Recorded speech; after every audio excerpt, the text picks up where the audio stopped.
okuva lwe yafa bannabitone bangi nnyo n'abaakolako naye boogedde ebintu bingi nnyo ku Alex Mukulu. Wabula ensi ebadde erindirira okuwulira His Excellency Robert Kyagulanyi Ssentamu Bobi Wine kyagenda okwogera ku Alex Mukulu. Bwe yabadde ku mukutu gwa Mordecai Mulisa, Bobi Wine avuddeyo n'ategeeza eggwanga olunaku lwe yasooka okumiitinga oba okulaba oba okukuba eriiso lye ku Alex Mukulu. Olunaku lwe yafa, Bobi Wine yasooka na post gye yakola ku mukutu gwe ogwa X n'ogwa Facebook ng'agamba nti I'm shocked by news of the sudden death of Alex Mukulu, an unapologetic voice of reason in the entertainment world. My heart goes to his family and loved ones. Kitalo nnyo. Okusinziira ku bigambo Alex Mukulu byabadde ng'ayogera ku TV ne ku radios bw'abadde ng'akyaziddwa, abadde alagira ddala nti buli kyonna kyakola ali behind cause Bobi Wine gy'abadde atambuza. Era y'ensonga lwaki abantu bangi including myself tubadde twagala kuwulira Bobi Wine kyayogera in his voice ku Alex Mukulu, na biki byamujjukirako na yamusa biki byayinza okwogera basically ku Alex Mukulu, because buli omu azayogedde, naliko naye, nabeerako naye, twayogeddeko era bulabula waliwo ne yagambye nti yamukyalirako era abadde bingi nnyo. Wabula Bobi Wine yakola post olunaku lwe yafa, yazzeemu okwogera ku Alex Mukulu we yakyaziddwa Mordecai Mulisa ku mukutu gwe, n'amubuuza ku Alex Mukulu, because when you talk about the giants of entertainment mu ggwanga Uganda, kino kikirize kigaane, ojja kikkiriza, ojja kigaana, naye bwe kiri you cannot miss out a name, Bobi Wine. First, yakola MDD. That makes him a giant and an icon in the entertainment industry. Now, nga one of the stakeholders of the industry, babadde balina mubuuza ku the giant, the legend, the juggernaut eyafudde, the mighty Alex Mukulu. Bobi Wine bwati bwe yayogedde his first time okusisinkana oba okuba eriiso lye ku Alex Mukulu. Wabula wabadde ayogera ku nsonga za Alex Mukulu ate wabula njagala obyerabire katukomewo bampita simple. Kimenya omutima olw'essaati gy'oyambadde badde oyogera n'entuna ebifaananyi ebiriko eby'abantu abo batalina musango, n'osaba abantu beere nga twaniriza abadduka ne bana abantu abali mu makomera beetaaga obuwagizi bwaffe. Nzikiriza nkusaasire omulundi omulala nate ne bannabitona abalala mu Uganda olw'okufiirwa Alex Mukulu. Wamwogeddeko n'ogamba nti tabadde musanyusa busanyusa, n'abadde musomesa gye tuli. Abadde musomesa, abadde musoomooza. Abadde musomesa ate omusoomooza. Akusomesa ekintu then n'akusoomooza okukiyiga oba okukisa mu nkola. Alex Mukulu obutafaananako ng'abakulu baffe be tusanze mu entertainment industry efe twakulira emizannyo egyasinga okutubangula. Oba oliawo twandifudde sirimu naye omuzannyo gwandiwulira ogwa ba Charles James Senkubuge siyaasa ne bakayimbira gyayogera nnyo gye tuli. Emizannyo gya abawandiisi ng'omugavendu gwa yatufaako naye era yabafiira eno mbowanganguse. Naye kusingira ddala ebyafaayo bya Uganda tusomesebwa nnyo. Omusajja gwe bayita Alex Mukulu omuzannyo alina emizannyo ebiri egyankwatako ennyo, okusooka baguyita 30 years of bananas. Nga kunnyonnyola Uganda gyevudde. Ogwo yagukola nga twakayita emyaka 3 nga tufunye independence. Omuzannyo ogwo yagukola emyaka 33 egiyise. In fact 34 igenda kwera 34 kubanga kati Uganda egenda kweza emyaka 64 nga yefuze. Naye yagukola nga wakayita emyaka 30 nga Uganda yefuze. Naye nga kulaga egibadde emyaka 30 egy'obugubu eddalu. Yagukola nga Museveni yafuga paka kati. Waliwo n'omuzannyo mulala baguyita excuse me muzungu. Alex Mukulu era nga bw'oterera ekinsanyusa nnyo nti naawe yendowoozayo wetufaanaganiramu endowooza nowanda oli jjajjange Marcus Garvey yatusomesa nti a civilization is not complete without its art. Era nagenda maaso n'atugamba nti art kwe kwolesebwa kw'entegere ensukkulumu ey'abannabitone. Ekyo obadde okirabiramu Alex Mukulu.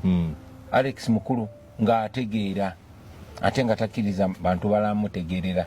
Era okutegeera okwo ng'afuba nnyo kubeere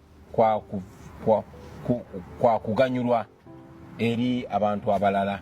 Alex Mukulu era obadde omugoberera n'ebigambo by'abadde nga ayogera.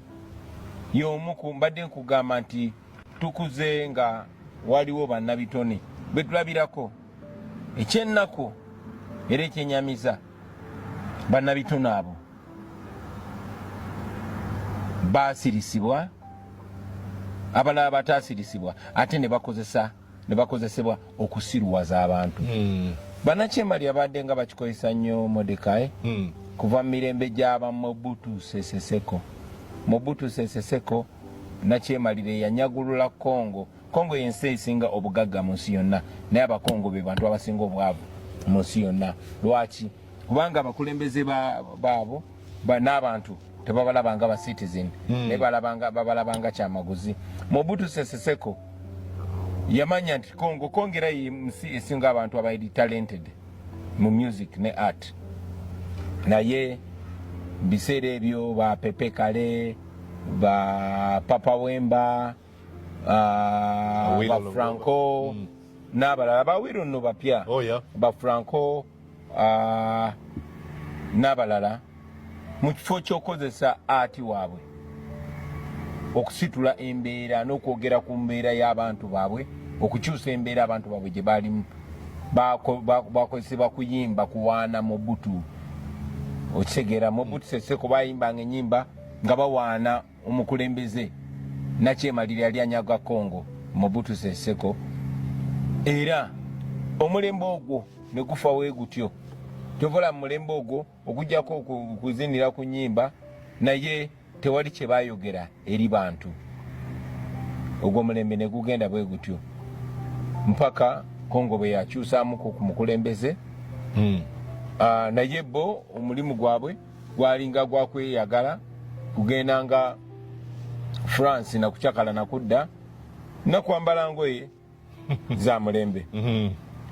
Kyanaku nnyo nti Banakyemalira buli omu ayigiriza munne. They read from the same playbook. Ne Uganda Nakyemalira gwe bayita Museveni bwe yamala okuzuula nti art, bwe yamala okuzuula nti entertainment, nti ebiyiiye creativity econtrolling obwongo bw'abantu, yagenda agula omu ku omu, abamu n'abatiisatiisa n'abagula. Ne weesanga nti ate kati ffe abaana be bazadde ate ffe tulina obba kuba konsolobotto. Yegwe oyinza omugamba ati muzeeyi naye gwe owandika omuzannyo bwe guti ate otukulembera otwalawa. N'abakulu baffe mu music weesanga nga balina ennyimba nnyingi ezoogera ku sisitemu enfu, ezoogera ku bunkenke bwe tuliko n'ebirala, naye ate mwanatu olw'ensimbi oba olw'okutiisibwatiisibwa baawuguka. Kati ekyo kyannaku, naye Alex Mukulu tabadde bw'atyo. Ebiseera ebisinga boogera nnyo ebirungi ku muntu ng'afudde, naye Alex Mukulu tosobola mugamba nti abadde tayagala nsi, tosobola kugamba nti tabadde patriotic, tosobola kugamba nti abadde talowooza ku bantu be. Abadde ayogera kye bayita truth to power.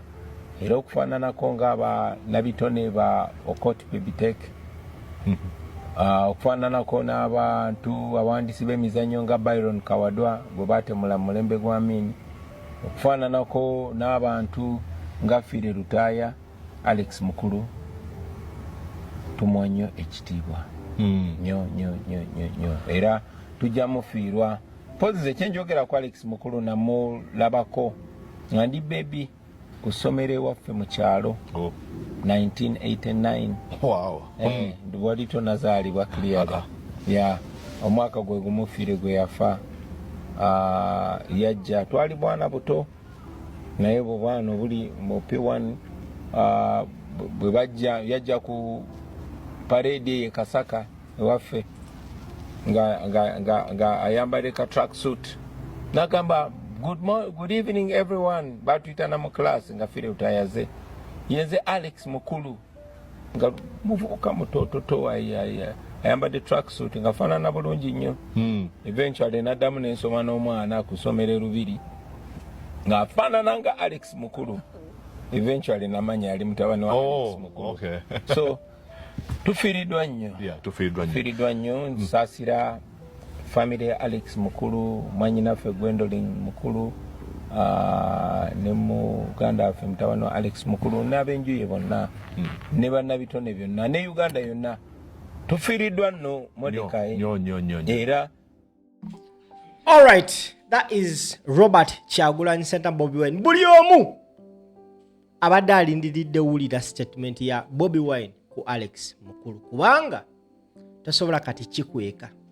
Ensi yonna yonna ebadde ekimanyi nti Alex Mukulu ku Bobi Wine kwatava.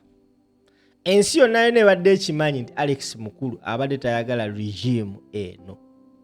Akategedde Jevuge Mampita Simple.